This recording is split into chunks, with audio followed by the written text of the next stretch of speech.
সাথে আজকাল আছে ভোলার কীর্তি সন্তান ভোলার জেলার গর্ব জনাব মোহাম্মদ রুবেল চাকলাদার সাহেব। আজকে আমি রুবেল চাকলাদারের কাছে জানতে চাবো এটাই যে ভোলা বরিশাল সেতু এ নিয়ে আপনার মন্তব্য কী? এবং ভোলার আপনার কী কী দাবি আছে?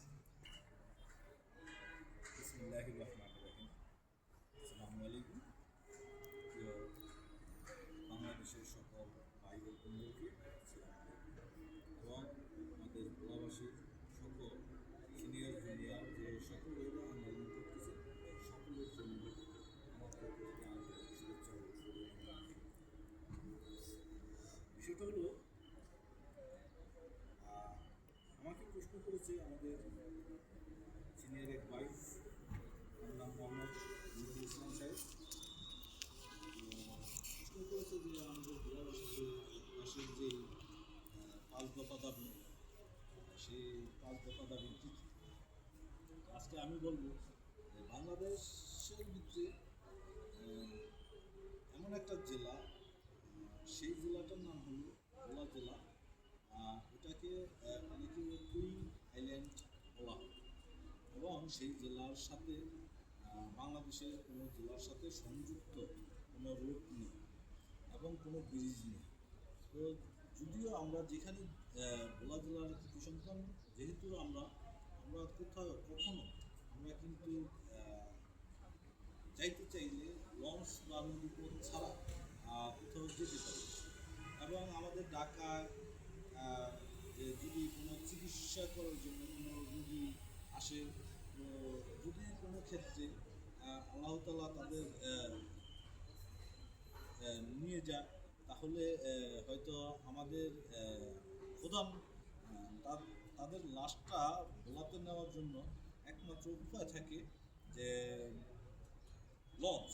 সেই লঞ্চে যখন একটা লাশ উঠানো হয়, লঞ্চ মালিক কর্তৃপক্ষ বা যে কোনো লঞ্চ মালিক এবং লঞ্চের স্টাফ যারা থাকে তারা কিন্তু প্রকৃতভাবে ওই লাশটাকে সুন্দরভাবে নেওয়ার চেষ্টা কখনোই করে না এবং যারা যাত্রী থাকে তারাও চায় না একটা লাশের সাথে কখনো যাওয়ার জন্য, অথচ তারাই একদিন কিন্তু লাশ হবে। তো এই বিষয়গুলো আসলে অনেক কিছু ভাবার আছে, অনেক কিছু চিন্তা করার আছে।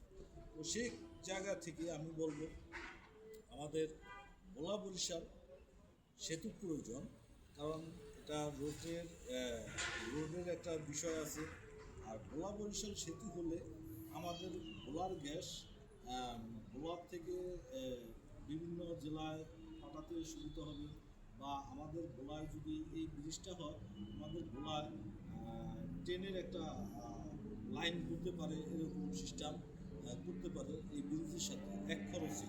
তো আমরা চাইবো যে ট্রেনের লাইনটা যদি হয় তাহলে আমাদের ভোলাবাসীর জন্য এটা সবচেয়ে বড় উদ্যোগ। আরেকটা বিষয় হলো ভোলায় শিল্প কল কারখানা হবে। যদি ভোলার গ্যাস ভোলায় দেয় তাহলে শিল্প কল কারখানা হলে এটা আমাদের ভোলাবাসীর জন্য অনেক ভালো একটা খবর। আরেকটা বিষয় হলো আমাদের ভোলায় ভালো একটা কলেজ নাই, মেডিকেল কলেজ নাই, একটা মেডিকেল হাসপাতাল নাই, বা আমাদের এইখানে একটা বন্দর নাই, একটা ইপিজেড নাই, ব্যবসায়িক কোনো কিছুই নেই।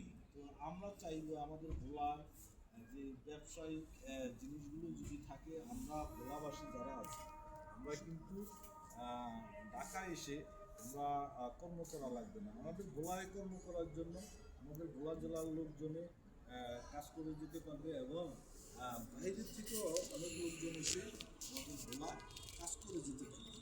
তো সবচেয়ে বড় কথা হলো যে আমাদের যে দাবিগুলো, এই দাবিগুলো থাকবে সবসময় প্রধান উপদেষ্টার কাছে এবং আমাদের যেই বাংলাদেশের যে সবচেয়ে বড় দল, যেমন জাতীয়তাবাদী দল বিএনপি এবং বিরোধী দল হয়তো বা হিসেবে থাকতে পারে, বা যেভাবে হোক অনেক দলে থাকতে পারে।